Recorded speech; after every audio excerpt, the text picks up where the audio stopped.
Welcome to another episode of Marketing Tips for Doctors. I'm your host, Dr. Barbara Hales.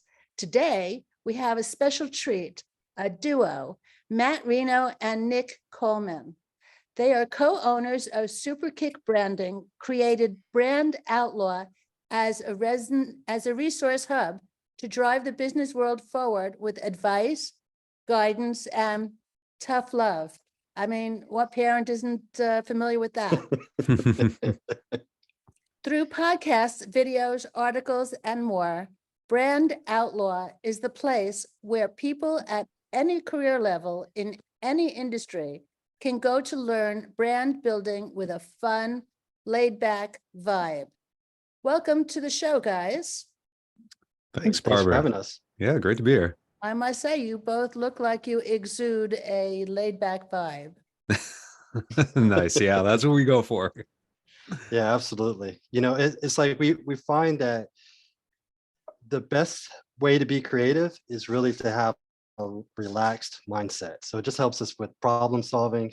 It really is a big part of how we go about helping our clients and just going about, sparking the creativity that's inside of us. Yeah, that and a lot of fun. Yeah, Mhm. yeah. We enjoy what we do. We want other people to enjoy this too.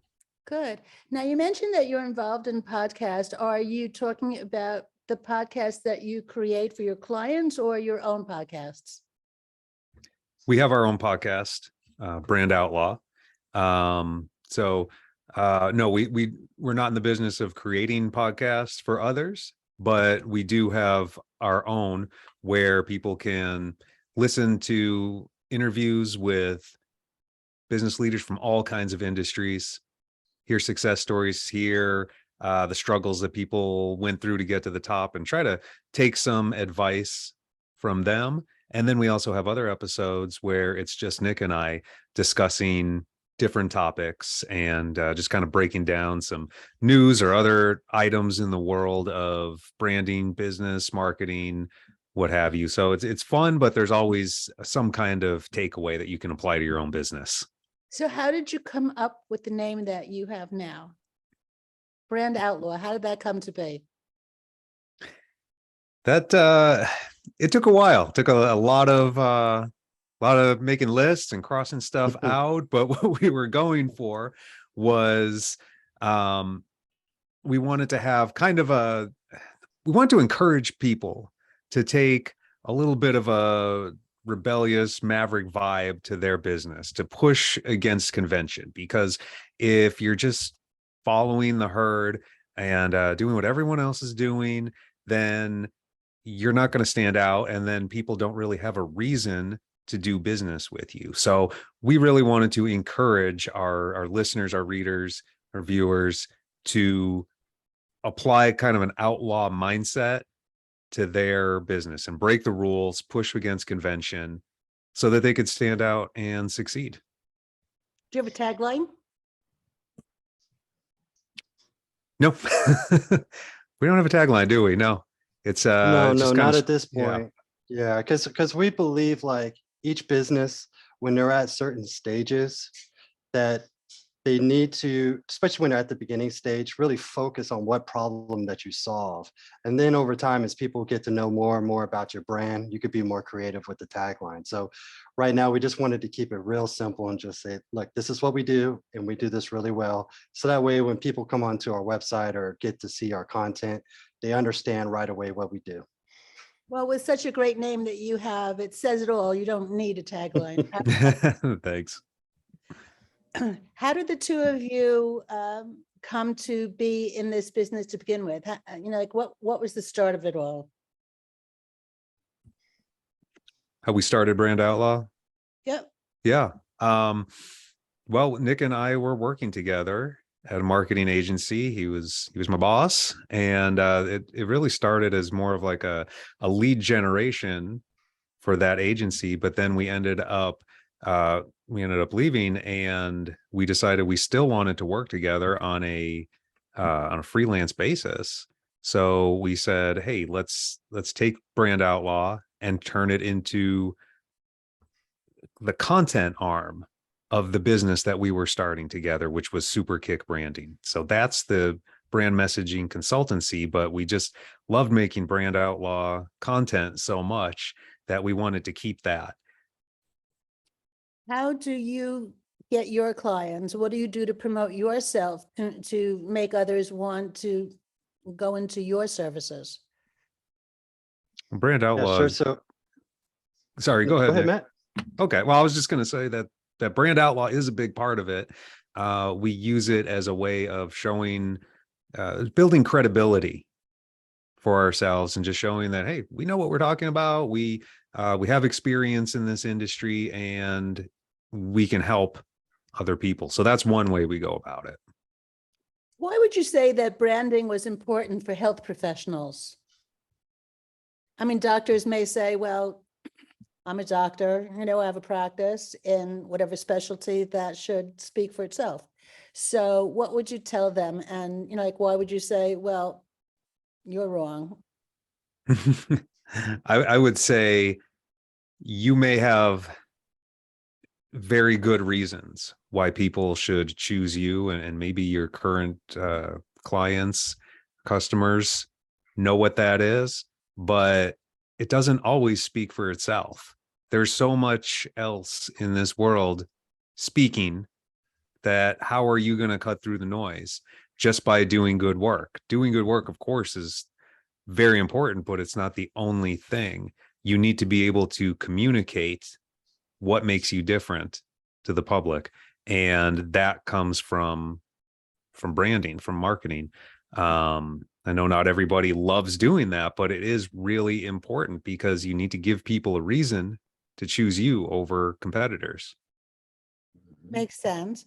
What are some things that you'd say people should avoid in branding, in marketing for the health industry? What should they avoid?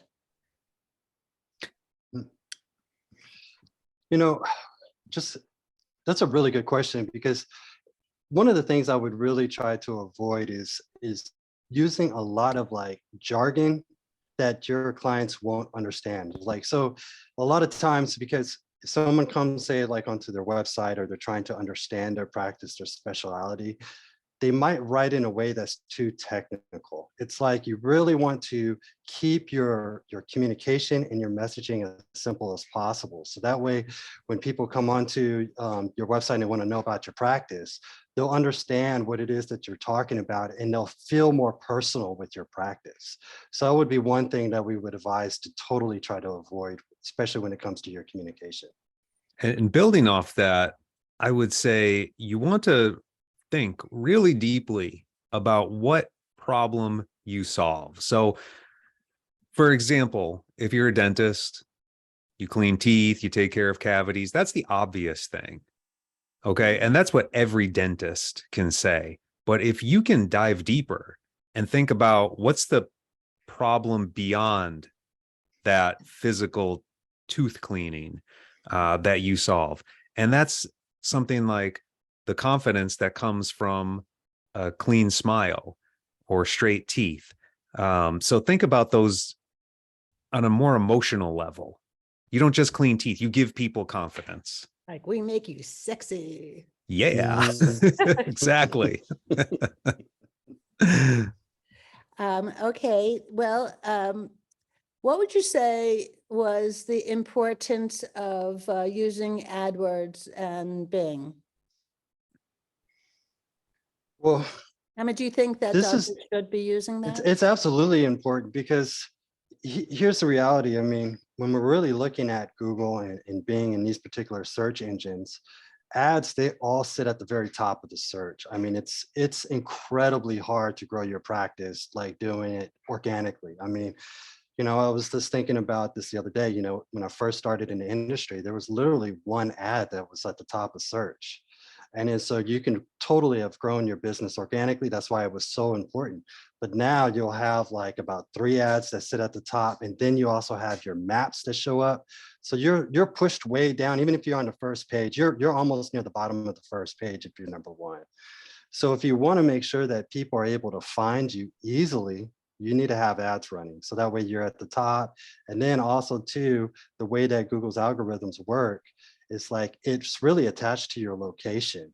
So it's like if you want to make sure that your location is always coming up wherever somebody's at, having an ad in Google Maps right there at the top, it's just super easy for people to find you. And you have to make it that way for your customers. That makes total sense. What would you say about social media in regard to like physicians? Well, I think when it comes to it, it all depends on what it is. What is your goal? Like, what is it that you're really trying to do with your social media?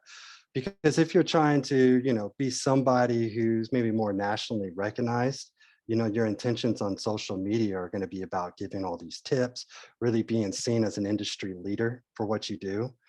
You're really trying to push your practice, then one of the things I would advise is to make your social media more about your clients and your community where you're at, because from there, like people will become more attached to the practice itself than who the actual doctor is. And then that will allow these practices to grow, because they don't want to just, maybe some of these practices they want to hire some more doctors, more staff, stuff like that. So you really have to make it about your practice being branded if that's what your intention is with social media. Absolutely. Tell me about the importance of creating highly targeted messaging. Oh, sure. This is one of our favorite things, because what this is about is really understanding your clients and where they're at. So a lot of times when people think about like, well, I'm going to write I'm an ad, I'm going to do it as real broad. Like, hey, here's this family practice that's in town. Come and see me. Well, people might be in different stages in their life. So like, for example, someone may have just moved into town.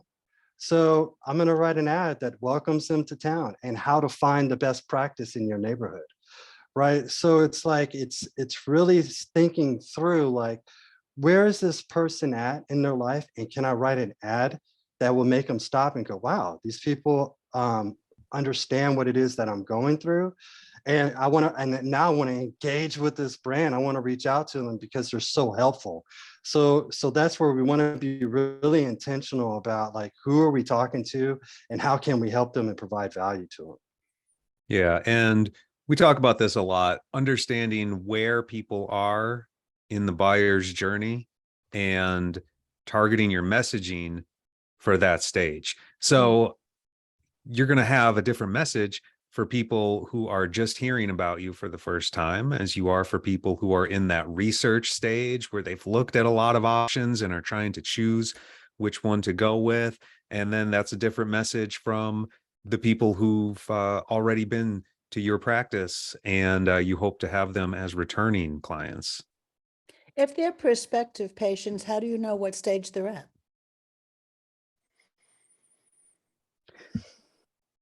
That's where you're writing for maybe for your AdWords. Mm-hmm. So, or other advertising, depending on which channel you're in, you're figuring out, or excuse me, you're writing for those people who have never seen you before, but you can also have retargeting ads. Mm-hmm. Those are people have already interacted with you in some way, and you're trying to get them from forgetting about you or dropping off. So it's another reminder of why they should work with you. So it kind of depends on your channel when you're deciding what your message needs to be. Mm-hmm. What are 2 tips that you could give our listeners now that they could implement right away? One I would say is take a look at your visual branding, your website, the messages on your website, and compare them to your competitors, whether you're local or whether you're a larger organization. Just figure out who your competitors are and do your own little analysis and say, am I standing out? Am I giving people a reason to notice my practice, to choose mine over competitors, or am I just kind of blending in with everybody else? So for example, take a look at your logo. again, back to dentist, do you have a tooth or a smile in your logo? Well, you're probably blending in. So you need to figure something else out. And then, then take steps from there, but do your own competitive analysis and see if you have room for improvement. Well, it's very interesting thought for a moment. What type of logo would a dentist use to stand out without using a tooth or a smile? That's a good question. And that's tough because the tooth, the smile, those are the obvious answers. And it would, so for example, if we were working with a dentist, we would be asking a lot of questions that go deeper about who's their target audience, what are the problems that they want to solve for their patients. And we would go deeper, like I was talking about before. And we may come up with something that's totally abstract, or we may come up with something that's a little more geographically based if they want to be known as the top in their area. It all depends, but I would say, like, if you're going with the obvious answer, then you're setting yourself up for blending in. So it's I can't give you an easy answer for that right now because it's not easy, and it really is a process of figuring it out. But that's the hard work that we do for clients, and it's really important that if you're trying to stand out, you do that work. Well, it sounds like it's so crucial that you sit down and put the work in and the thought in. That is not an easy process that you could very flippantly use a photo or an image that you just get generically. So you're so right. People do have to work on that. Do you have a second tip? Sure. This is more like on a practical side. Make sure that your Google My Business is totally filled in, because when we're talking about like standing out, it's more than just putting your address on Google My Business. It's really about listing all your services. And one of the most underutilized, especially for family practices and different types of actually hospitals, they don't utilize the photos a lot. And they don't and this is like an area where you can show your customers and you can show your office, you can show a lot of different things on Google My Business.